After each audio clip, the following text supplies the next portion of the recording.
The world often tells us that success is about what you get, what you acquire, what you achieve.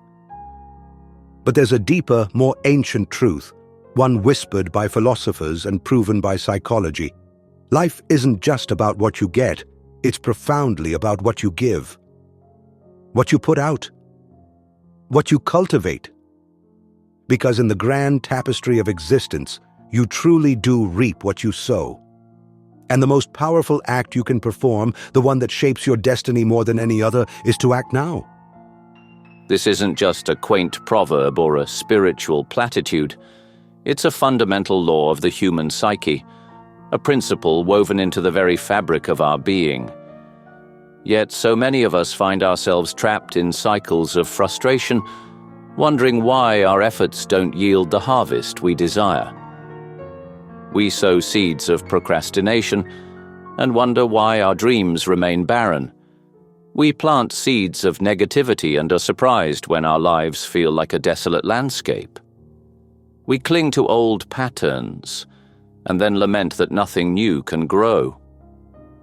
The answer often lies not in trying harder, but in understanding the profound, often hidden mechanisms of sowing and reaping within ourselves. Carl Jung, the great explorer of the human soul, understood that our actions are rarely as simple as they appear on the surface. We like to believe we are rational, conscious beings making deliberate choices. But Jung revealed a vast, subterranean world within us, the unconscious, a realm teeming with desires, fears, memories, and archetypes that exert an immense, often unseen influence on every seed we plant. When we act, we are not just our conscious ego making a decision. We are the sum total of our conscious and unconscious selves. And if there's conflict in that hidden realm, if there are unacknowledged parts of ourselves, unhealed wounds or repressed desires, then the seeds we sow will be mixed, and the harvest will inevitably reflect that internal discord. Think of it this way. If you try to plant a garden in soil filled with rocks and weeds, no matter how diligently you sow, your harvest will be meager. The unconscious is that soil. If we haven't tended to it, if we haven't acknowledged the rejected self, those parts of us we deny or push away, then these unintegrated elements will subtly yet powerfully sabotage our conscious efforts. You might consciously desire to sow seeds of discipline, but an unconscious part, perhaps tired of constant self-imposition or craving immediate gratification, will kick up resistance. This isn't laziness, it's an internal conflict, a part of you demanding to be heard. And until that internal conflict is recognized and integrated, your efforts will feel like an uphill battle, constantly fighting against an invisible current. The energy that could be used for growth is instead consumed by internal warfare.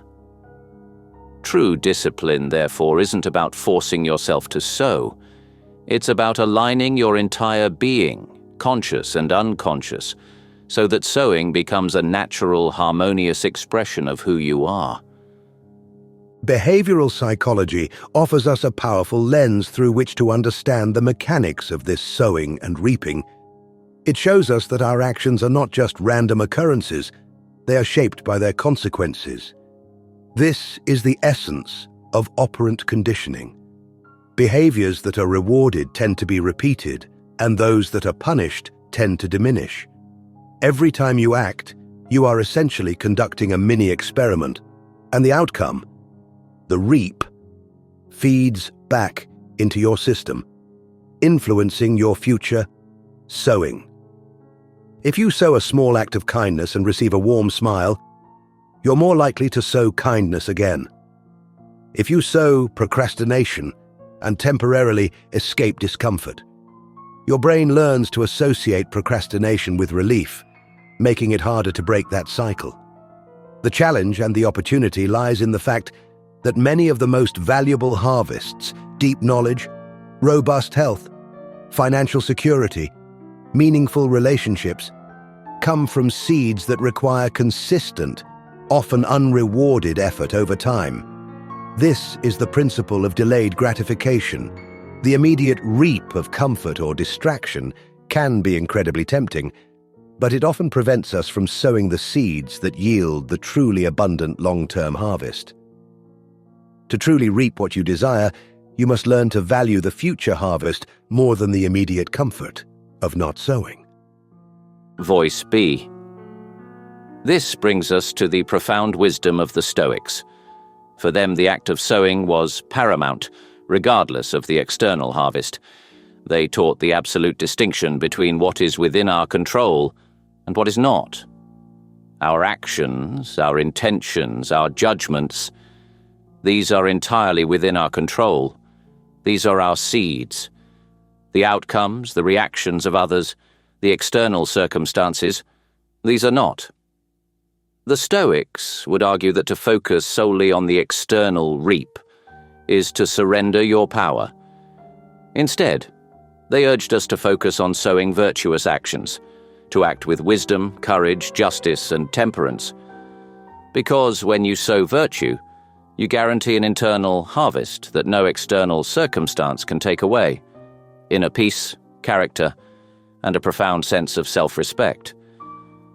The reap of a virtuous life, for the Stoic, is not external wealth or fame, but the unshakable tranquility of a soul aligned with reason and nature. They understood that the most important harvest is the cultivation of your own character. So even if the external world doesn't immediately reflect the seeds you've sown, the internal world is always transformed. You are always reaping the person you are becoming through your actions. This understanding of sowing and reaping, spanning Jungian depth, behavioral mechanics, and Stoic wisdom, leads to a powerful, undeniable imperative: act now. The future is not a distant, abstract concept. It is the direct, inevitable consequence of the seeds you are planting in this very moment. Every thought you entertain, every word you speak, every choice you make, every action you take. These are all seeds. And they are constantly growing, constantly developing into the reality you will inhabit. There is no neutral ground. If you are not consciously sowing the seeds of what you desire, you are unconsciously sowing the seeds of what you don't. The garden of your life does not remain fallow. It will always produce a harvest, whether it's one you intentionally cultivated or one that grew from neglect and unconscious patterns. The power to shape your future, to truly reap what you desire, lies not in some grand future gesture, but in the consistent, deliberate, and conscious actions you take today. It is in the small, often unseen choices that accumulate into a destiny. So what seeds are you planting right now? What harvest are you preparing for yourself? The time to sow is always now, for the harvest is always coming.